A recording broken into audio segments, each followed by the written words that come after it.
Well, good evening. Good evening and welcome to Entrada Institute's Sunset Series. I'm Don Gomes, Vice President of Entrada, and John Lee, also on the board, is handling our video tonight. Tonight's program, like most Entrada programs, is free, and some of you made a contribution when you reserved online. That's great. If not, you might consider a contribution as you pass by the hat on your way out. Remember to turn your cell phones off or to airplane mode or whatever you do with your cell phone.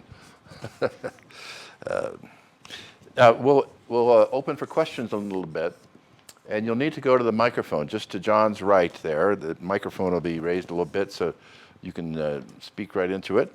And I think that's all the announcements I have. Let's get to our program. Please welcome B Shafer. Thank you very much, Don. My name is B. I am a park guide at Capitol Reef National Park, and tonight I'm going to be showing us a less discussed, a less touched on side of Capitol Reef. Usually if you're attending a ranger program down at the park, more likely than not, you're going to be hearing about mountain lions or bats or geology or the orchards. All those things are well and good, of course, but I like to dive into something that a lot of folks don't really consider when they come to the park. Perhaps they stop by our art gallery in the visitor center. Perhaps they stop by one of the art galleries here in town. Perhaps they're local and they are a bit more familiar with some of our cultural history here. But for our visitors, a lot of folks don't realize what a rich, diverse tapestry of creativity Capitol Reef represents, and Southern Utah as a whole. And tonight I'm going to be really scratching the surface of this history. Again, this is a program I typically do for visitors, so we'll have a couple little interactive, maybe a couple little interactive things here before. Anybody in the audience here consider themselves an artist? Anyone by show of hands? Maybe a couple. How about any photographers? Raise your hand if you've taken a photo of a natural landscape in southern Utah. That counts in my book, right? That counts in my book. Maybe I wouldn't call myself a photographer, but just by finding something about the landscape compelling enough that you wanted to capture it, you've become part of a long legacy of artists. And tonight we are really going to be focusing on this 200-year-old history of Western art in southern Utah. We're going to be looking at how art has been used for many, many different purposes, for documentation as a way to actually connect the rest of the world to an alien landscape unlike anything they know before, to teach them about the very existence of southern Utah. We're going to be looking at art as a form of engagement or evocation, art as a way to activate people's hearts and minds, to get them to learn more about the threats to a natural place, or perhaps to learn more about their very own spirituality or psyche. We're going to be looking at how southern Utah has pushed the boundaries of many genres and many technologies in the art world. And at the end, after talking a little bit about some of our more notable, more recent artists in residence, we're going to be flipping the script a bit, and we're going to go from talking about how this region, how southern Utah has influenced art, and we're going to touch on how art influences our natural landscapes, our parks, our public lands and private lands when art goes too far. So it's a pretty cliche place to begin, but let's begin at the beginning. About 200 years ago, most of the Western world, right, Europe, east coast of the United States, really only was aware of the existence of places like where we are today, southern Utah, these incredible canyon lands, through cowboy tales, folk stories, the evidence and journals brought back by the few pioneers who had made it out this far and made it all the way back, right? Shared those stories. And how much credence can you give to a cowboy tale told around the fire, right? Especially when they're talking about, we were going through a river and the walls were 1,000 feet high on either. this is unbelievable stuff, especially if if New York's the only thing you've ever known, right? Virginia and Florida is the only thing you've ever known. So a lot of pioneers, a lot of settlers begin to turn to new technologies in order to advance their documentation. So imagine it's 1853. You are sitting in your salon in New York City. You open up the newspaper and you see this advertisement for a photographer position, right? Not just any position. This one is a little bit more technical, a little bit more challenging. You're going to be carrying 150 pounds of your own equipment. You're going to be working in below zero temperatures on tops of mountains, in desert canyons, right? You have no per diem. You have no dental. Benefits are very slim. Raise your hand if you're going to apply to this job. One. Are you sure? Are you sure? I don't know about that. I'm certainly not applying. This does not sound like my cup of tea. But for this guy, it was worth an application. This is Solomon Yunus Carvalho. He's a 38-year-old devout Jewish photographer. He applies. He is on the trail within 2 weeks. He had never ridden a horse before in his life, and he was about to ride one over 1,500 miles across some at least charted territory in North America. One thing he did know what he was getting himself into, other than his how to do the work, was his boss, John C. Fremont, because by this time, the 1850s, he was already a living legend. The American Pathfinder had already led 4 expeditions crisscrossing the West, trying to plot the perfect path for the Transcontinental Railroad. Working with Congress, he'd put flags in the peaks of 14ers in the Colorado Rockies, and it was, real an adventurer to the core. He's putting together a crack team for his 5th expedition, and this time he's really kicking it up a notch when it comes to documentation. He is introducing a brand new cutting-edge technology, the daguerreotype machine. This thing had been invented in Paris just a few years before, in the 1830s. And it really is revolutionary what it's able to do. I mean, all you've got to do is follow a simple 8 to 9 step process involving only, you have to boil mercury in addition to several other deadly chemicals, seal your print in a vacuum plate. That's real easy out there on the trail during the middle of a dust storm.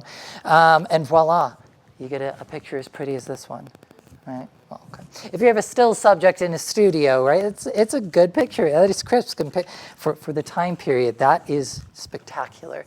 But these are not the conditions they're going to be under, but they are determined to try it, make it work, right? Pushing new boundaries, not just geographically, but also photographically.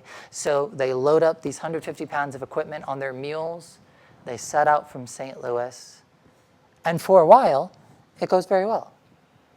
Carvalho writes in his diary, "I succeeded beyond my utmost expectations, despite all the conditions." It's pretty good, pretty good. The good times don't last, as they never seem to. As they are coming down out of the Rocky Mountains, winter's approaching rapidly. By the time they get to what is now the Cathedral Valley area of what is now Capitol Reef, there's 2 or 3 feet of snow on the ground, and their supplies are all but gone. Basically no provisions left. They've got to eat their pack animals just to survive. No pack animals, got to leave the least important gear behind, and that includes the camera equipment. They keep the plates they've already taken, but they can't take any more photos, right? They keep their SD card, but they leave the camera. So starving near death, they cross Thousand Lakes Mountain. They encounter a small Latter-day Saint settlement that miraculously takes them and nurses them back to health. Carvalho wrote in his diary, when they arrived in this town, he writes, "I felt my last hour had come. I was emaciated, my fingers frostbitten, split at every joint, and suffering from symptoms of scurvy." Not too many lemons out there in Cathedral Valley. Solomon Yunus Carvalho weighed 107 pounds when he got to this town. For most 38-year-old men, that is not healthy. So he rests up a couple months. He heads back to Salt Lake City and then returns to New York, while Fremont naps for a couple weeks and keeps on trucking to California. I don't know where he got this stamina, but I wish I had just a sliver of it. So the daguerreotypes, after the expedition, they get them back to a studio in New York. in order to prepare them for publishing. So you got to take these daguerreotypes, you've actually got to turn them into engravings, and then use those engravings to stamp the picture into magazines, newspapers, books. But Fremont gets a little bit busy. The report falls a bit down on his to-do list. He's running for president, he's a general in the Civil War, he's leading more expeditions, you know, this and that, things pile up. So the daguerreotypes are put into a warehouse. They collect a lot of dust, they collect a lot of cobwebs. Quite a few years pass by. As the dust is piling up, the warehouse is getting monitored less frequently, the daguerreotypes are slipping from memory. And I mean, one thing we might know about cobwebs is that unfortunately you let them build for long enough, apparently they can be pretty flammable, because in 1881, that warehouse in New York caught fire, and all those daguerreotypes went up in smoke. Almost the entire record of the 5th expedition is lost, all except for this photo. That one photo of a Cheyenne village in Montana, not even of Capitol Reef, not even of Utah, but makes you see the photo a little bit differently when you know it's the only one. But there is a silver lining. A couple of the daguerreotypes had already been turned into engravings, including one of some mesa regions east of sort of in the Canyonlands area. And this, what we consider the first modern photograph taken Capitol Reef National Park by Solomon Nunez Carvalho in the Cathedral Valley district of these obelisks we call Mom, Pop, and Henry. There were some folks nowadays called them, there was a bit of a push a few years back to rename them the Carvalho obelisks in honor of our pioneering first modern photographer, right? All of whose work is made as easy as the tap of a button now with the smartphones we have in our pockets. We have it pretty good, at least in that way, right? You don't have to carry a flask of mercury with you out on the trail anymore in order to take a selfie. So we see Carvalho and Fremont trying to bring the greatest level of accuracy possible to their project of documenting the West. About 2 decades later, in sharp contrast to this starving artist, literal starving artist approach, 20 years later, Thomas Moran was sitting in another studio, also in New York, painting landscapes of some of the very same scenery. So again, like Carvalho, like Fremont, Moran was about documentation. He wanted to bring the West to the rest of the world. But he was doing this through his brush, through his canvas. And his approach, when it came to accuracy, quite a bit different, as we will see. So he, again, also a New York artist. In 1871, again, 20-year time skip here, he joins a surveying expedition to map the source of the Yellowstone River, Montana, Wyoming, not here yet. He brings along a few watercolors, sketchbook, pencils. And while he's out on the expedition, you know, he finds a few chances around the campfire to do a couple little doodles here and there. After the expedition, he returns to New York City. He sits down and he turns those little doodles, the little chicken scratch in the back of his napkin, he turns them into this 9-foot painting of the Grand Canyon of the Yellowstone by Thomas Moran. This is a fantastic projector. It looks even more vivid than every time I see it on a projector back in the park. Wow, that is a good painting. The government falls in love with it. They buy it. The government buys this painting for $258,000, and basically the notoriety, the fame, the regard that this particular painting gets is one of the things that encourages the government, the U.S. government, to designate Yellowstone National Park as the country's first ever modern national park. I used to say the world's first ever national park, but apparently Mongolia may have had the first one thousands of years ago, whatever. The United States' first national park, partially inspired by this one painting. Nowadays, it's pretty common to see somebody set up with like an easel, right, and a palette out there on the trail when you're hiking in a national park, right? And they're doing some watercolors. How could they not? It's beautiful out here. Back then, not so much. For comparison, to put it in perspective, in the 1940s, the painter Maynard Dixon, who worked in this area, wrote that it was incomprehensible that you were just out seeing the country and painting. If you were not working for the railroad, considering real estate, or scouting for a mining company, then what the heck were you? I was regarded as a wandering lunatic. That was in the 1940s. Moran was doing this in the 1880s, which makes it even more impressive that he became a household name, a nationwide celebrity for his work. Right? He gets a mountain named after him in the Tetons. He gets a viewpoint named after him in the at Grand Canyon. He's getting free railroad tickets from the railroads who think, oh, if he gives us we give him a free ticket, he'll ride the railroad to go wherever he's going. We'll get to use some of his sketches for free as our advertisements, right? Little commission work there. So he gets the Western travel bug for sure, and he gets the means. He is being supported by his fame to travel basically wherever he likes. And where he likes in particular, once he visits here, is Utah. After 1873, his first trip, he really falls in love with our crazy alien desert scenery, writing, "Southern Utah is where nature reveals herself in all her tumultuous and awe-inspiring grandeur. If you love the desert, you need go nowhere else to see it and all its weird, fantastic attractions," which I think Utah has a pretty good tourism campaign with the Big Five, life elevated, catchy slogan. But if they're ever looking to mix it up a bit, my vote's for weird, fantastic attractions. Has a nice ring to it. So Moran didn't necessarily work in immediately what we call today, what we call Capitol Reef. He worked in the area around Zion, Bryce, and lots of spots in between. He, again, was not so much concerned with accuracy. Unlike Carvalho and Fremont, he wrote, "My general scope is not realistic. All my tendencies are toward idealization." He might add mist or sunlight or make the sky a little bit yellower than it actually was. That rock looks a little bit better over here. Oh, I'll add an animal I didn't actually see. Or maybe that mountain would look better if it were, 100 feet taller. He was trying to paint the best possible landscape as he envisioned it, and he didn't mind fudging the details to do so. So a very different approach to documentation and inspiration. But he still had the similar results of getting the eastern population centers in the United States to really get interested in traveling and knowing about, learning about these regions we now are so fond of today.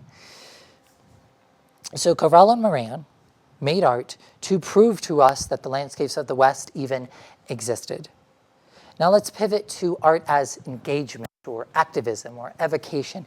Our next couple of artists, we're going to see Katie Lee and Minor White, are part of a legacy of people wanting to not just prove that these places existed, not just wanting people to care about them, but wanting people to have take specific actions in response to their art, whether because the land was threatened or because there was a great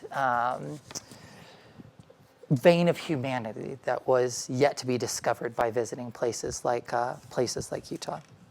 So Katie Lee did not. Oh, I'm so sorry. I forgot. I wanted to highlight one particular artist that Thomas Moran really inspired, who worked here in the 50s. Clyde Asfig. This painting of sunset in Capitol Reef there in Grand Wash has a lot of. We can see a lot of very direct lines back to Thomas Moran's work here. Very much inspired, along with many other people in particular. So Katie Lee was not a painter. Didn't even start out in Utah. We talked about a couple New York artists. Katie Lee really started her career in Hollywood as a radio actress and folk singer. But in 1853, a friend invites her on a rafting trip through the Great Red Walls of the Colorado River, and she falls in love with canyon country, as so many of us have. She sells everything, she moves out here, and she becomes a river runner herself. She's shooting the rapids with tourists and singing her own songs around a campfire at night to earn a few extra dollars. A relatively rare profession for women today, especially so in the 50s. And she falls in love in particular with Glen Canyon, 100 miles to our south. Here's us, here's Glen Canyon. Some folks call it the second Grand Canyon. Over 125 side canyons, each different, each with their own personality. She spends countless hours between the colossal cliffs, the cataracts, hidden green glens around every corner, right? But in 1956, this incredible world of exploration and beauty is all put on the chopping block when it is announced that a dam is going to be built near Page, Arizona, whose reservoir would flood Glen Canyon. Katie Lee is enraged. She is heartbroken. She's confused. She takes those emotions, though, and she channels them into activism. She decides that there's no point in just sitting here with the feelings. I care so much, I have to do something about it. So what can she do?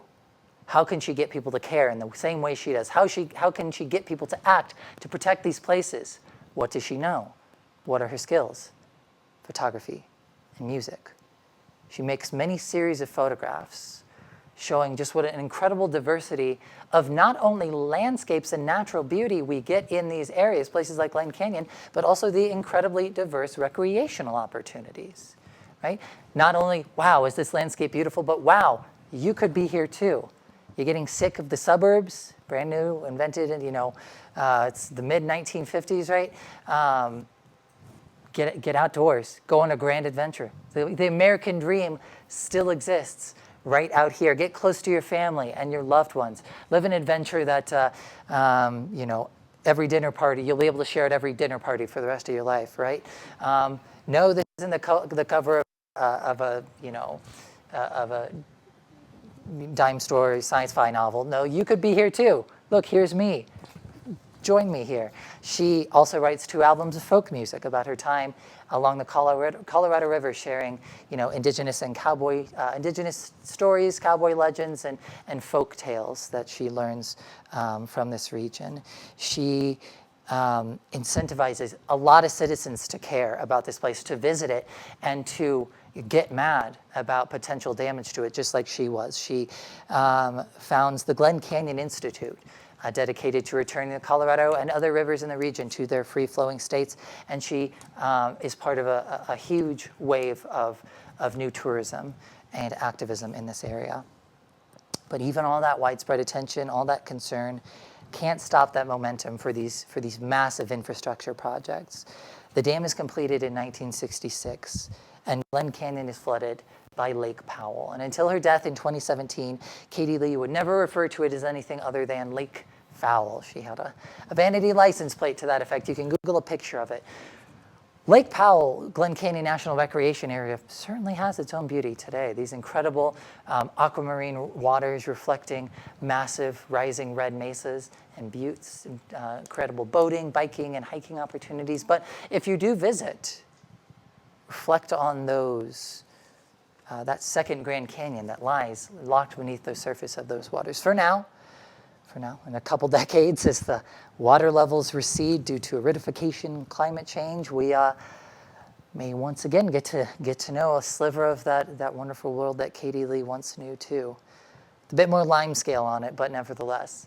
And Katie Lee, again, was one of the first figures in a long history of activists and generalists in this area, we like to say. People who are both authors, poets, photographers, educators, and activists. People like Stephen Trimble and Terry Tempest Williams, who have lived and worked in this region for many years. In 1995, these two in particular compiled this chapbook, Testimony, a compilation of pieces by a lot of notable authors from the Southwest, writing about the value of protecting landscapes like Capitol Reef. They did this in order to fight back against a bill that Utah Congresspeople were trying to push through in, again, 1995 to prevent the protection of millions of acres of land in Utah. They distributed it to a bunch of specific senators and representatives at Capitol Hill, and a couple of these senators they inspired to really rally against this bill on the floor of Capitol Hill, ultimately defeating that bill. And a couple of years later, when President Clinton designated Grand Staircase Escalante National Monument to our south. Now Utah's largest public land. Somebody quote me. Don't quote me on that. Somebody check the figures. But in 1996, Bill Clinton designated Grand Staircase Escalante, and he specifically told Terry Tempest Williams that testimony had partially influenced his decision, had inspired him to protect those landscapes. Stephen Trimble specifically wrote, in practice, politics is way too down and dirty and beautiful, but art and literature and eloquent words have a power, right? Politics is about change. Art can reach people. It's about changing people's hearts, the way people think, and that is also what politics is all about. For another photographer who worked in Capitol Reef, photos were really not meant for accuracy, were really not meant for documentation. No, photos were meant to be windows, not into the landscape, but into ourselves. So Minor White was a photography professor and prominent member of several queer art circles on the East and West Coasts. He founded the photography magazine Aperture along with Ansel Adams and several other famous photographers. And he visited Capitol Reef first in 1961, writing he was immensely impressed. A bit dry perhaps, but clearly how much he loved the place was reflected in the fact that he kept coming back here summer after summer for years. So Minor White's photographs, they don't look much like Katie Lee's. There's really not a person to be found in them. Instead, the goal of his photos are to find spiritual and emotional connections, meant to reflect our own brain patterns, the connections we make between our hearts and minds. To him, recognizable, accurate photos, that was journalism. That was for the newspapers. Art was meant to do something different, his art at least. So he was abstracting the scenery as much as possible through his camera techniques, urging the viewer to go beyond just the surface level and meditate a little bit more deeply on what they were seeing. Is everyone here familiar with the concept of an ink blot test? You've got a smear of ink on a paper, you fold it over, it's like some weird mirrored shape. You look at it, and then the first shape that you see, the first figure that you see, or the first emotion it inspires is supposed to tell you something about your psyche, right? Some old like psychoanalysis, Freudian stuff. But everybody familiar with the concept of a Rorschach test? Good, because we're about to do one right now. Upper left, ink blot here. Don't think about it too hard. What do you see or what do you feel? Raise your hand if you'd like to share. Dancing rhinos. Dancing rhinos. An excellent start. I wonder what Freud would have to say about that one. What else? What are we seeing? Right here?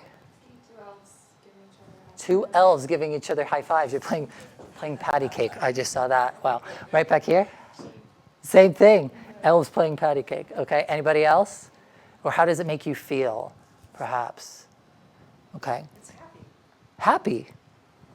I like that. We got him. You said that so matter-of-factly. I love that. That's fantastic. We are going to repeat this exercise with 3 of Minor White's photographs. We are going to just look at the photo. No right or wrong answers here. I'd just like you to say the first images, the first shapes, or, and for bonus points, the first feelings that spring to your heart or mind. Everybody ready? First photo. Where does it strike us? Anyone? What are we seeing? Chaos. That was the last time I did this program, last week, that was the very first thing, that was the very first word I got as well.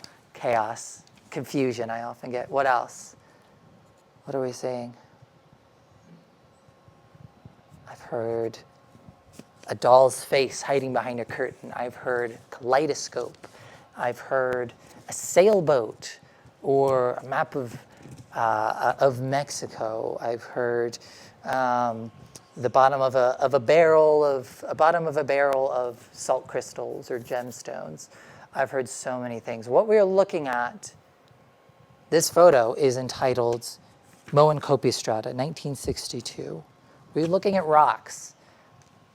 Please don't ask me to explain it because I've looked at this photo dozens, if not hundreds of times. I still cannot wrap my head around it. How this could be a photo of anything natural. These are rocks. These are minerals that we're looking at. One of the most common rock layers in Capitol Reef. The art historian James Swenson once wrote, if there is one photo emblematic of Capitol Reef, he might pick this one, because just like the park and just like this landscape, it defies easy categorization. It's hard to pin it down. What am I looking at? What defines it? Just like Capitol Reef, just like Southern Utah, is a little bit hard to pin it down. What makes this particular spot special? All right, second photo. Where does it strike us? What do we see?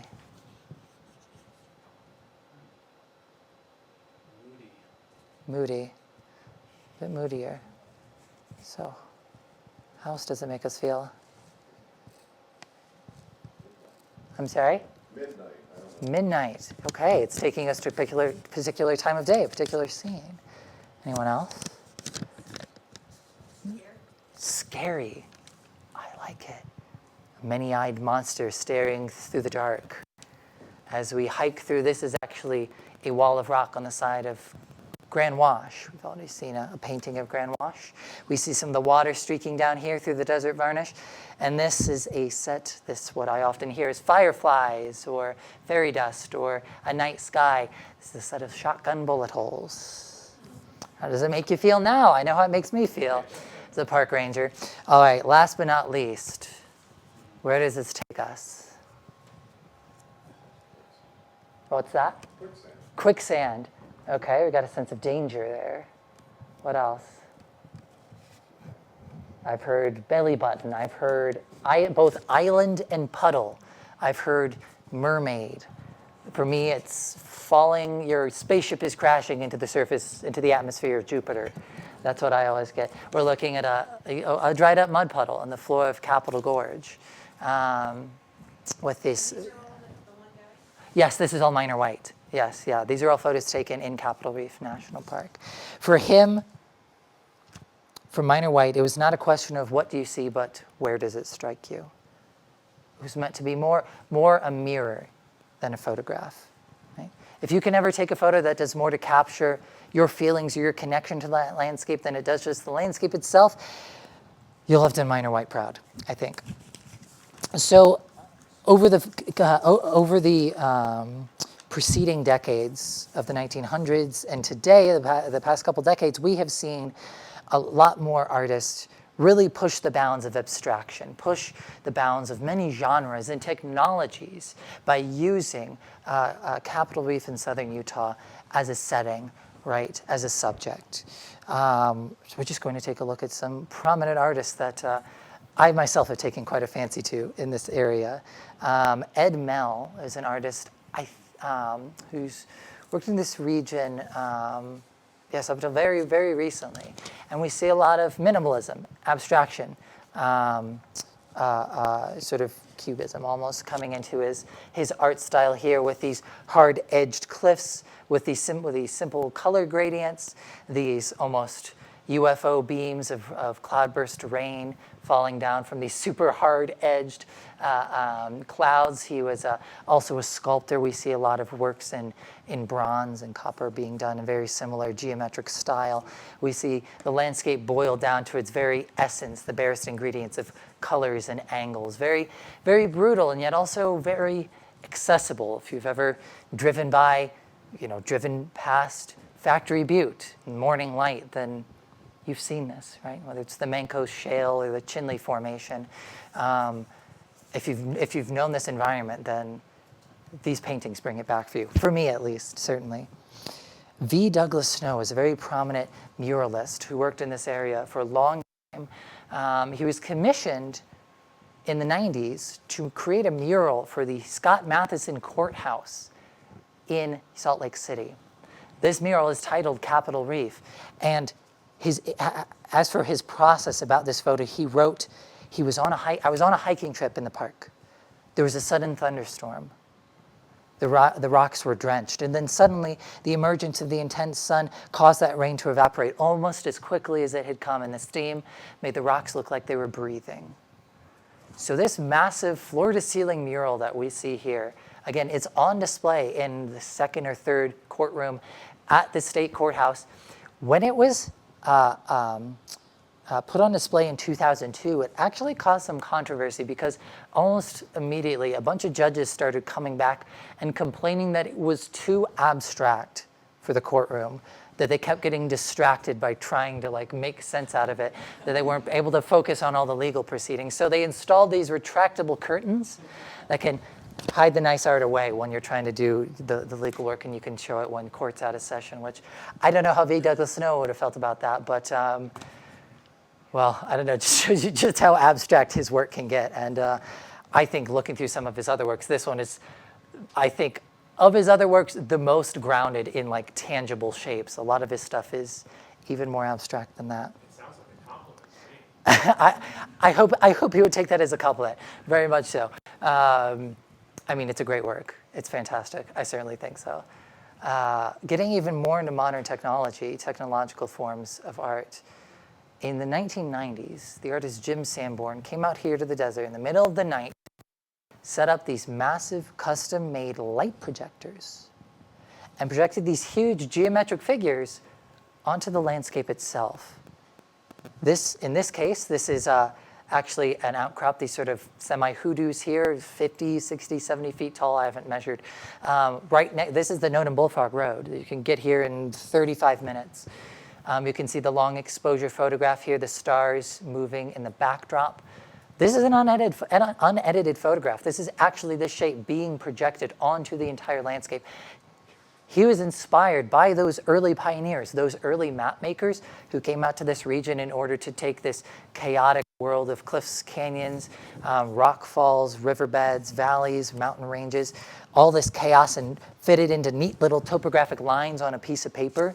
He wanted to all but literally take those lines off the map and smack them right back onto the landscape itself, right? Transforming an entire hillside with the flip of a switch on that projector. And I mean, if you ask a ranger, we love this because you transform the entire landscape with your art. You get your photos, you flip the switch, landscape back to normal, right? Talk about leave no trace. And think about,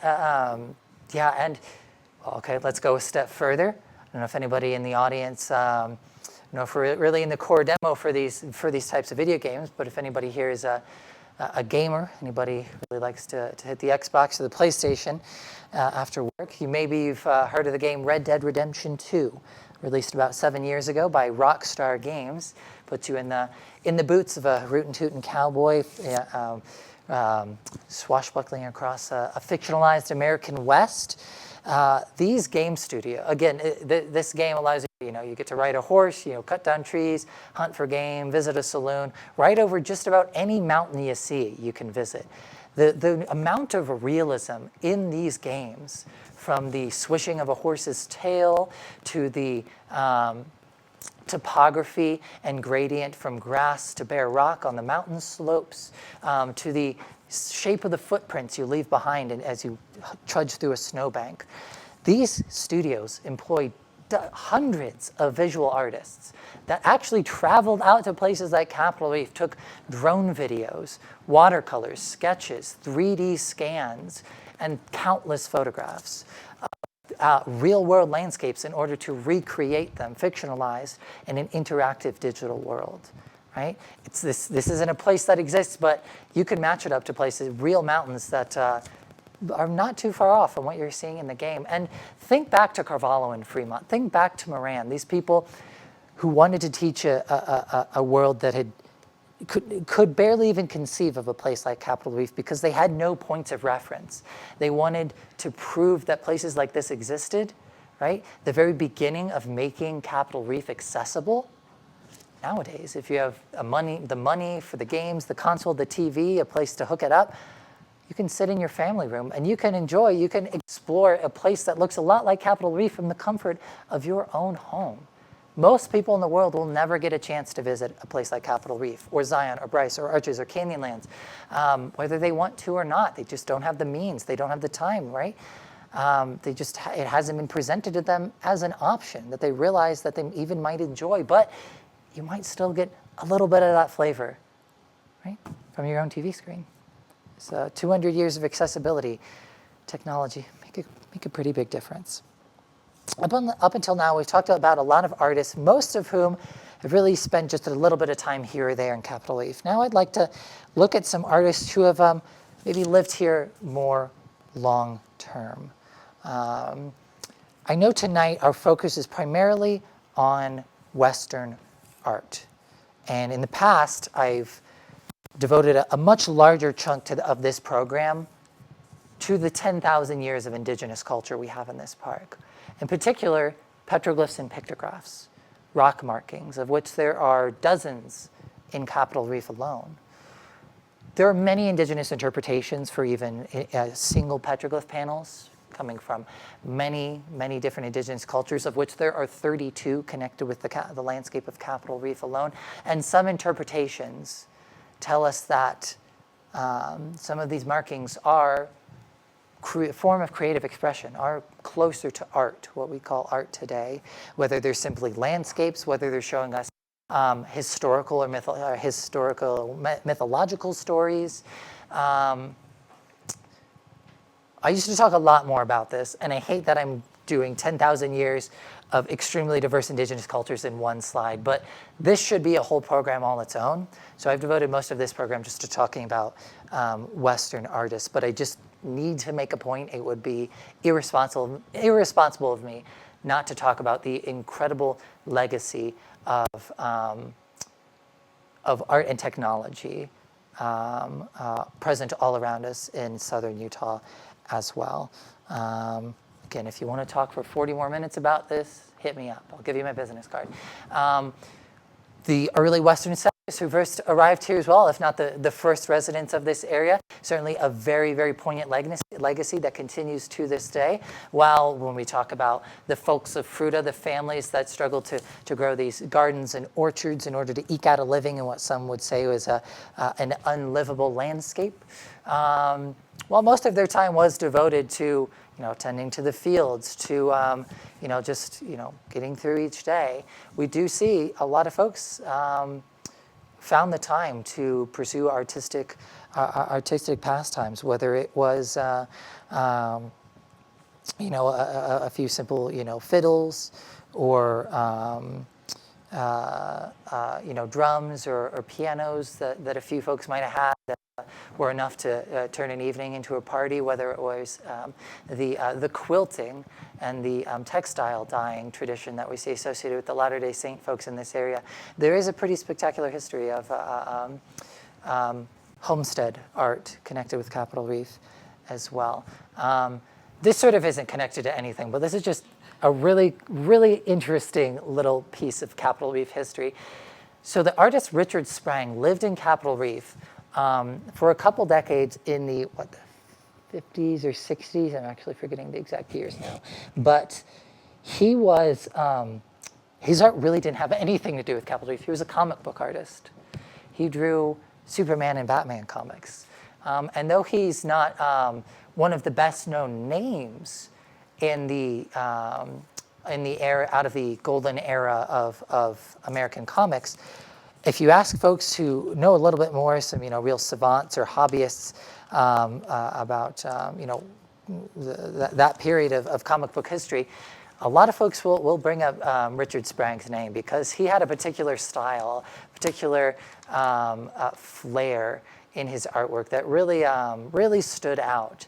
And he left behind a real legacy of, he was the first one that was doing Superman and Batman crossovers. He really broke a lot of boundaries, a lot of classic characters, like villains he invented that we still see on our big screens today. He worked right out of what's now where the Ripple Rock Nature Center is in Capitol Reef National Park. And also Elizabeth Sprang as well. Married to Richard Sprang, also an artist. She took a much more surrealist approach to the domes and cliffs of Capitol Reef here. A little bit of inspiration from Carvalho with the black and white lithograph sort of style, with these almost meringue peaks of sandstone here. So Capitol Reef, when we talk about Artist-in-Residence, we should probably talk about our Artist-in-Residence program. Capitol Reef is one of over 70 National Park Service locations that has an Artist-in-Residence program. Every year, artists apply to a single park, And the park picks maybe between 1 and 4 artists to come live at a park for maybe a couple weeks, maybe a couple months, room and board paid for, and in turn they're expected to create and donate original pieces to the park or hold public programs for visitors. There are programs in Denali, Hawaii volcanoes, Acadia, the Everglades, so many parks. Capitol Reef started its program in 2017, and I'm just going to show you some of my faves. We have turned out some really spectacular talent here at Capitol Reef, including, I had another little piece to play here, but we heard a little bit of his music at the start. Kurt Wheeler, classically trained jazz musician, wrote a 30-minute album, the Capitol Reef Quintet, inspired by different parts of the landscape. We listened to the pieces Sunset Point and Temple of the Moon.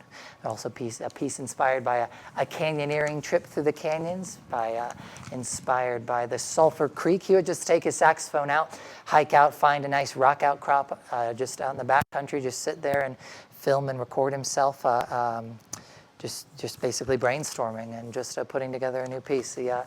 Listen to the whole album. It's on YouTube. It's on Spotify. It's really groovy. It's a really good album.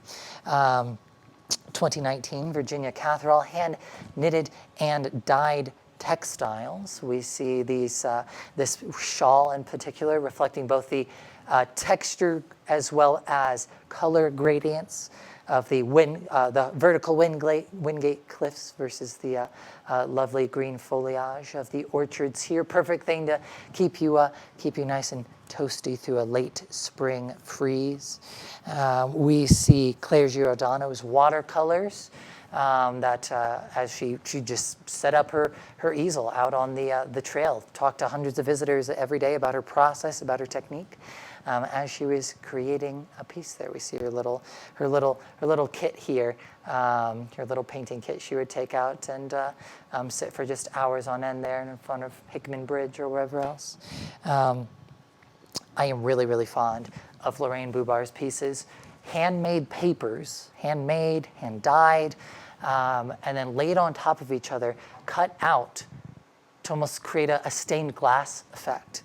I absolutely adore the balance of the asymmetry and the symmetry of these unnatural abundance of wildlife here at the bottom, and just those ones are spectacular, my favorites. Paul Atkinson, an astrophotographer who we got for the 2023 total annular eclipse, got some really haunting photos of the Ring of Fire over the canyons there. We have so many more. You can check out all their works on the Capitol Reef NPS website, or we have a few on display in our visitor center. If you haven't seen them, go check it out. We rotate some of those every few months or so. So again, we have dived into really just scratched the surface of art history here in Capitol Reef National Park. And again, every one of you who's ever done something so simple as take a picture of a landscape in southern Utah, you've become part of that legacy. Found something worth memorializing, something you wanted to share, something you didn't want to forget. But we have to be careful. We have to be careful because that very act of memorialization, if not done responsibly, if taken too far or on too extreme of a scale, can actually damage the very thing it's trying to preserve. We've all seen or been part of a scene like this, right? Of a large crowd getting a picture of, we're in Yellowstone, there's a bison, we have to get a photo. We see the rangers doing a program, we've got to get a photo. Our national parks are incredible places full of tourists from all over the world, people who don't want to lose and very desperately want to share the time they get in these parks. But this desire to capture our experiences, especially when we try to capture it in brand new, cutting edge, and interesting viral ways, that can be harmful. For example, we see as social media has become more of a prominent presence, we see photography really take new directions as people are trying to get more clicks and likes, going to crazy, out of the way, dangerous, irresponsible, nutty places like this Twitter account that You Did Not Sleep There, that catalogs the world's most illogical camping places, right? I mean, obviously this is not safe. Obviously this is foolish. And I mean, I don't even have that good of Photoshop skills, but tell me this wouldn't be hard to put whatever you want in this little tent door right here, right? You could make that, this is Peru, you could make that Alaska, you can make that China, you can make that, I don't know, a Chuck E. Cheese or something. Who knows if that's not Photoshopped. A lot of people looking at these photos don't realize that they're unsafe, don't realize that they're illegal, don't realize how expensive it is to do these things, don't realize that they are Photoshopped, and they go out there and they try to recreate them themselves, and that pushes people to break the boundaries of safety and legality, and that results in headlines like these, where we see people trying to take selfies with the bison, for example, or with the at Yellowstone, or with the bears at Smoky Mountains. And I mean, what do you expect is going to happen? You get tossed 30 feet in the air, or you get bitten by a bear. Or mountain lions are going to be even less forgiving if you manage to find one and try to take a selfie with a cougar there. We also see increasingly stories of people not paying attention to fences or cliff edges or stream banks and getting distracted and falling and getting injured or even killed at overlooks or precipices in places like Glacier, Montana, Grand Canyon. This headline is actually from a few years ago. Earlier today, I saw a headline on outsider.com of Glacier on, what was it, 5 days ago, 3 people were taking a photo and they fell into a stream at Glacier National Park and had to be rescued. Everyone was okay, but injured and had to be transported to a hospital. But involved a big search and rescue operation because they fell into a stream while taking some photos. These things are happening every single day. If there's a fence, don't cross it. If there's a cliff, always be looking at it. I mean, I just like to tell visitors, simple rule of thumb, no picture's worth your life. Seems pretty simple, right? Another thing we see, this damage isn't happening just to visitors themselves. This over-the-top, extreme, this arms race to find this next original or crazy, memorable picture is leading to a dilemma that is being forced at a growing rate, a growing scale by public lands across the world. That nature is being loved to death. Who's seen this photograph? Yes, yes, most of us, whether one identical to it or whether you've taken this photograph. This is Horseshoe Bend, about 100 miles to our south in Glen Canyon National Recreation Area, just south of Page, Arizona, and the Glen Canyon Dam we talked about before with Katie Lee. This is an incredible emerald green oxbow of the Colorado River, cutting through 1,000 feet of Jurassic sandstone there. It's a picture with the massive blue sky. It's a wonderful spot, 3/4 of a mile off US Highway 89, I believe. And for a long time, it was a pretty unknown place. Before 2017, this little overlook was seeing about 1,000 visitors each year. Not a ton. It started to get a little bit more popular. By November 2017, that had increased to 4,000 visitors every single day. That's 1,000 people each year, space of a few months, 1,460,000 people each year. I forget the exact figures on that. That's a lot. That's a lot. That is it. What happened? Instagram happened, right? All it took was just a small handful of influencers, people with a couple tens of thousands, hundreds of thousands of followers to go there, take a photo, get a, athletic brand sponsorship. They get a few million people to see it, and before you know it, this place, which is relatively unknown, every single day is completely covered with visitors, right? You've got health hazards, pollution, increasing from trash and human waste left behind on trail sides and roadsides. You've got miles-long traffic jams, people parking off the highway with their boots and with their tire prints, destroying delicate living soil crust. You've got the health and the air pollution disrupting the feeding and breeding patterns of endangered species. You've got I mean, to deal with the crowds, Glen Canyon pours hundreds of thousands of dollars into these rush construction projects to build, viewing platforms and railings and trails and bigger parking lots and fences and new lanes on the U.S. highway and bus parking and permitting systems. It is a huge infrastructure project. They basically don't have a choice to do this, right? This particular story of Horseshoe Canyon, and again, this is not the only instance. We see it with the super blooms in California. We've got the hillsides just, crawling with people, trampling the very flowers they're there to photograph. Last year, do people remember when there was that huge band of aurora visible through much of like the central United States?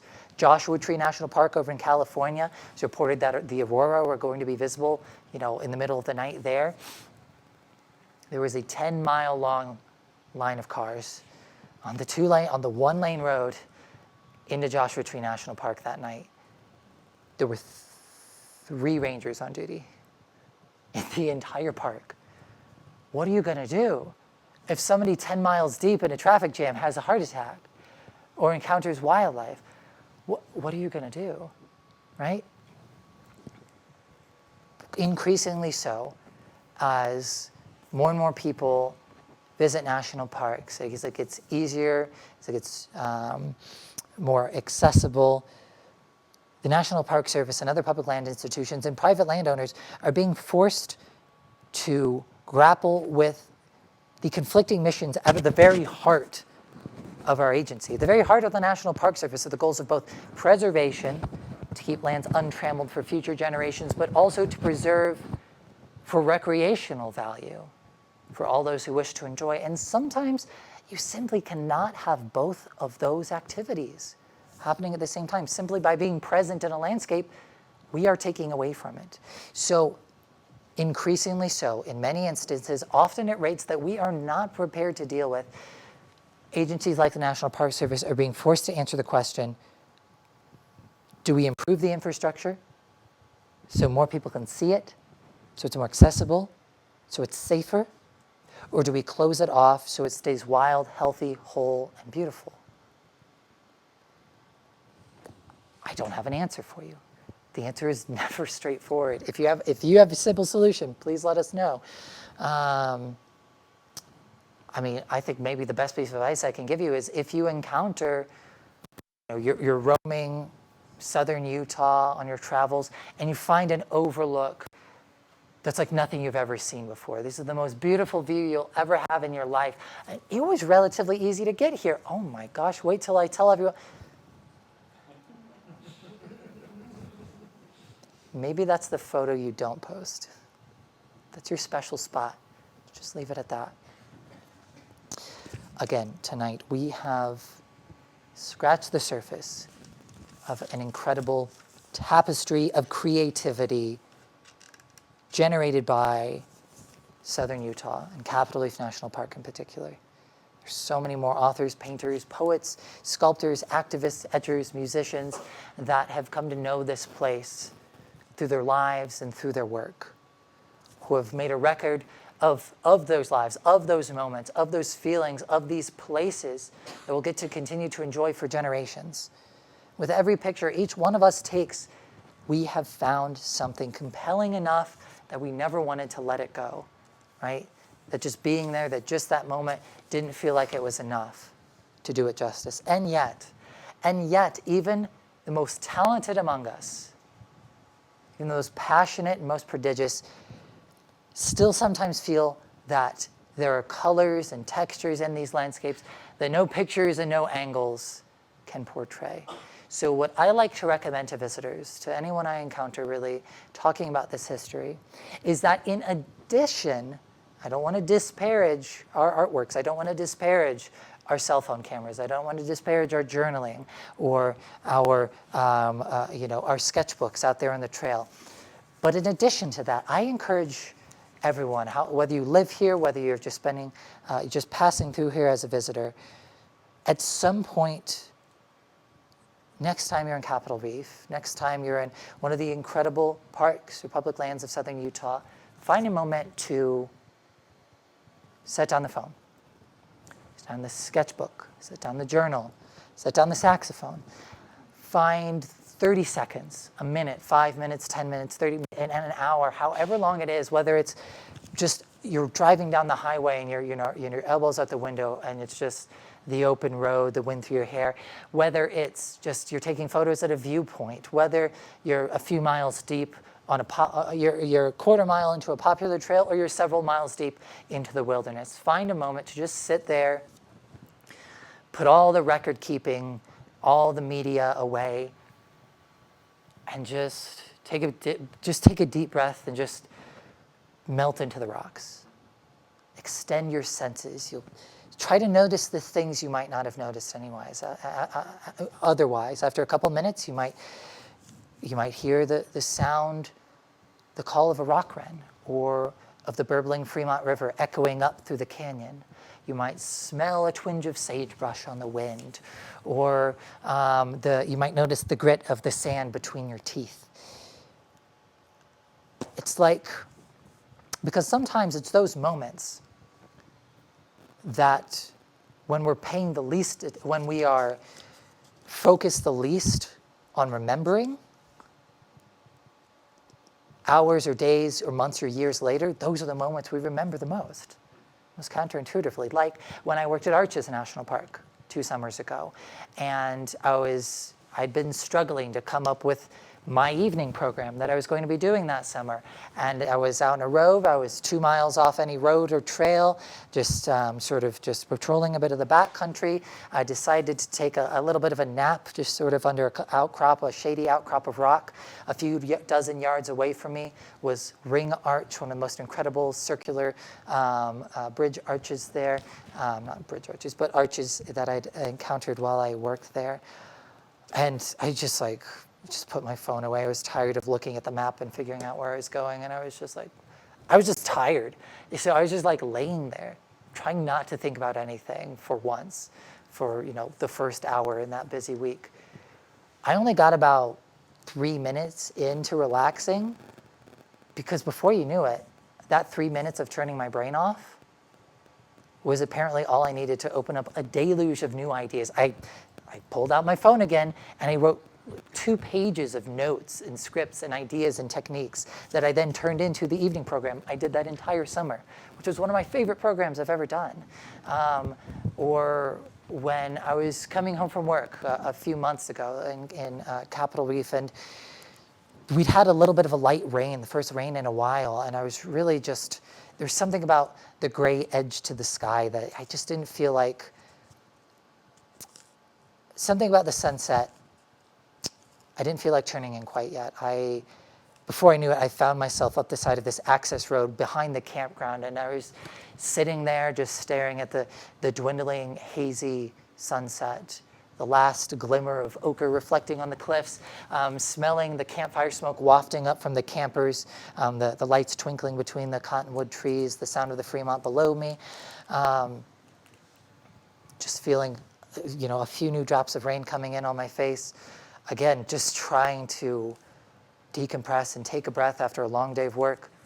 I had my phone out again because I got inspired to write a poem that had started a few months before and just gotten locked on. I just couldn't think of where next to go. Before you knew that, again, the verses were just tumbling out of my brain. Sometimes it's those moments when we're least present, our minds and the future is least present, that the present makes itself the most known. When we give the room, we leave aside the media, the tools, it gives the room for inspiration to find us. And on that very sappy note, I'd like to end in a very sappy way with a poem by Jerry and Rennie Russell, 2 brothers who took their beat-up old pickup truck out here in the 60s and went on a journey of adventure and self-discovery in the backroads of southern Utah, writing and singing and poetizing as they went on a journey of self-discovery and American discovery. They wrote this poem.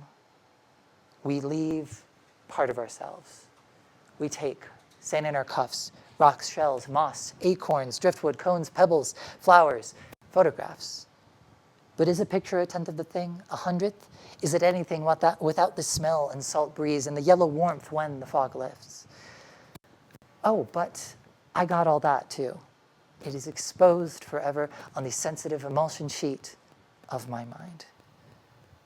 Thank you so very much for joining me. Have a good night. Have a better tomorrow. And I hope you all get out there and make this desert your muse. Thank you very much.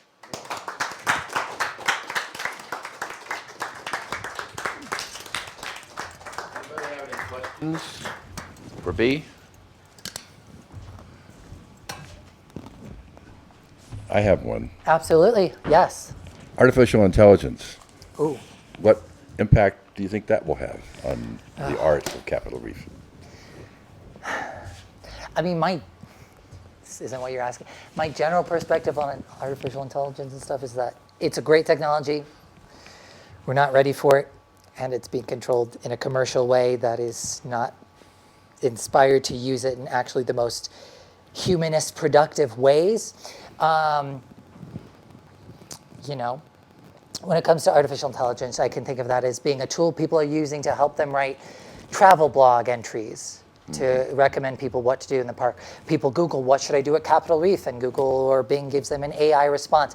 These are the top 10 most popular things at Capitol Reef. Like, it's not giving you a lot of nuance. It's compiling, yes, it's saving you from searching through lots of different blogs. It's saving you some time. Maybe it's giving you the same answers that it would then, but it's lacking a bit of the nuance that you might get otherwise. But when it comes to art, though, I've already seen evidence of it misleading the public about, let's go back to Carvalho, let's go back to Fremont, those cowboy stories we told about. You know, you're talking about this, 150-foot tall crescent of draped, curtain-like rock out in the middle of the desert nowhere. If it's 1850 and you live in Philadelphia, right? Are you going to believe, you've never seen anything in your life, nobody credible that you've ever known has ever told you anything like that exists anywhere in the world. Are you going to believe some grizzled old mountain man who's telling you, right? It's hard to believe what's real and what's not. Already, I've seen evidence of AI. Those people still exist today, right? A lot of people who, I've talked to people every single day in the visitor center who said, I didn't know Capitol Reef even existed. I didn't know you had anything like this here before. And that's amazing. And I'm glad they're getting to see that. But if you're Googling, what is Capitol Reef? It's becoming increasingly likely that you might see a photo of something that does not physically exist. A few months ago, in our general information email inbox that all of us rangers have access to, people saying, could you mail us some brochures, or could you answer this question for me? We had somebody send us this picture that they'd seen online, and they said, I saw this picture of a spot out in southern Utah, and it was just the most incredible landscape I've ever seen in my life. And they showed us this halfway completed oil painting that they'd done, like they sketched it basically, they traced it, and then they were doing an oil painting of that photo they found online. And they were like, I'm almost done with this painting. I'd like to know where this actually is. I looked at the photo, and one of my other employees was like, there's something. I looked at this, I looked at it for 5 seconds, and I said, this photo does not exist in the real world. So in the center you had, I wish I could show you this photo. In the center you had Temple of the Sun. Right behind it you saw Hickman Bridge. Over to the side you had a little alcove of hoodoos. I think maybe Delicate Arts was somewhere on a cliff over the top. It was like somebody had just plugged into AI. Can you show me what all the national parks of Utah combined would look like? That's what it looked like. It had like 6 different famous landmarks all shoved together in one place in a photorealistic photograph. This person didn't realize that it was AI.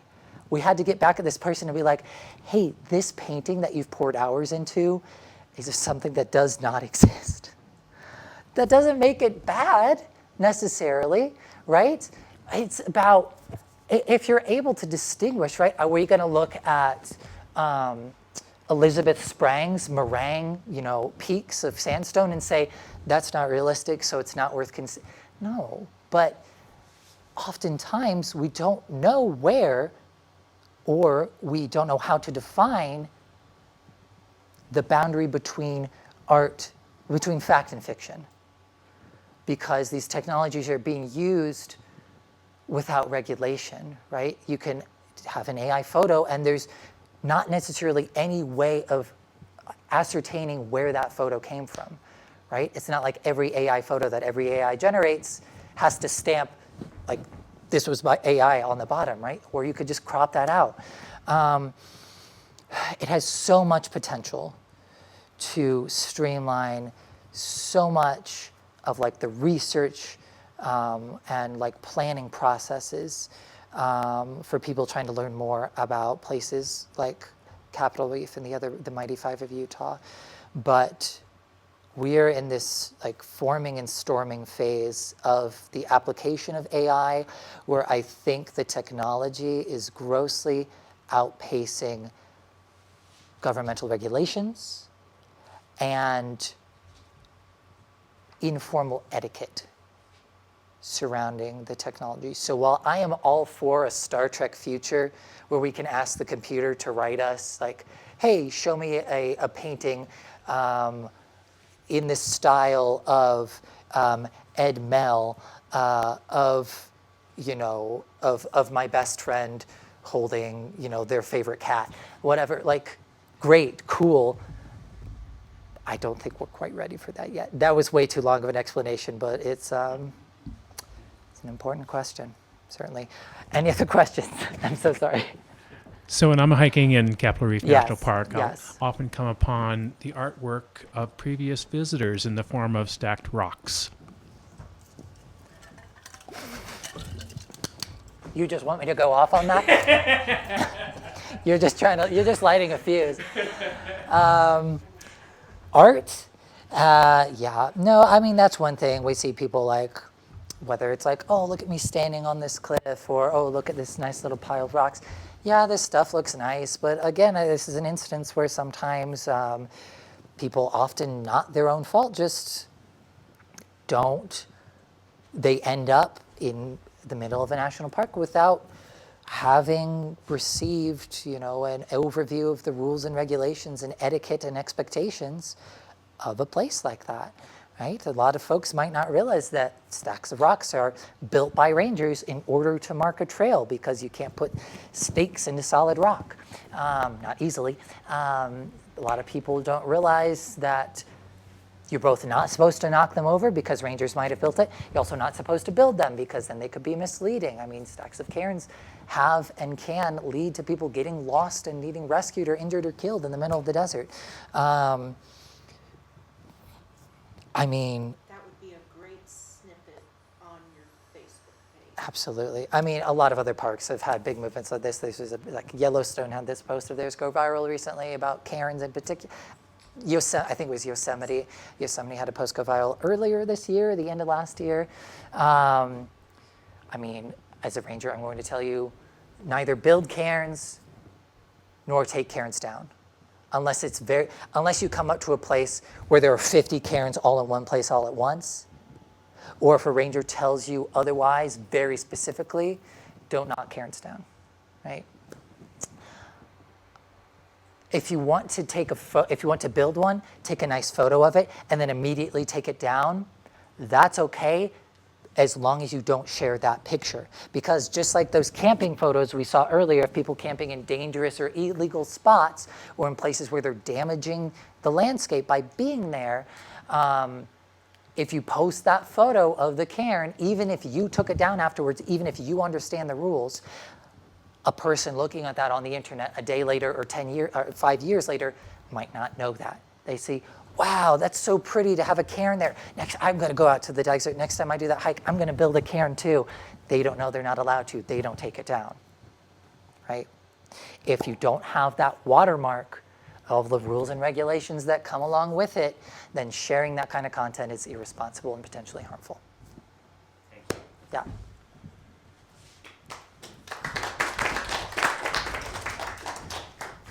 Wow. That was great. Thank you. And thanks all of you for being here. I see some familiar faces and some new faces. I know there's some park people here, so thanks all of you for being here. Using a couple of B's references, the V. Douglas Snow College Art and Mentorship Program happens the first week of August here. There's 2 or 3 that have been selected, and they'll do public programs as well. And next Saturday, Stephen Trimble and Scott Berry will be here with the 35th anniversary update of Wilderness on the Edge. And you want to be here for that. It's going to be a fine program. Stephen wrote a new introduction for the anniversary version. One of my pet projects, the Bicknell International Film Festival, BIFF, happens the 25th and 26th of July. It's Elvis. Enduring, enigmatic, everlasting. And you'll want to be there just for the closing party at a place. That'll be a lot of fun. And we close July on the 27th with the Mooney Wash Boys. If you've not had a chance to hear them at the farmers market, you'll get to hear them on the outdoor stage in a real concert. August 2nd is the almost world premiere of Snowland. It's a film documentary about a former child bride and a secretive polygamist sect escaped her dark past by a world she called Snowland. And some of you might have seen the work in progress that we had here about a year ago. And then next month's Classic Conversation will be a bit of a remembrance. Paul Brown, a lot of people know or knew him. He and I had talked, and he really wanted to come and do a Classic Conversation, but he was getting sicker and sicker and unfortunately died. So his son Craig Brown will be here, and we'll do some reminiscing, although we'll talk a bit about Craig as well. Monthly calendars are in the Insider, and there's at least one paper copy in the back, one on the wall. Take either one. And if you want to be on the mailing list, the email list, go to the website, entradainstitute.org, and sign up there. And please pass by the hat with your contribution to general programs for Entrada. And remember, nothing that is need be just because it was. Safe travels. Great. Very good. Thanks. You know the Artists-in-Residence program.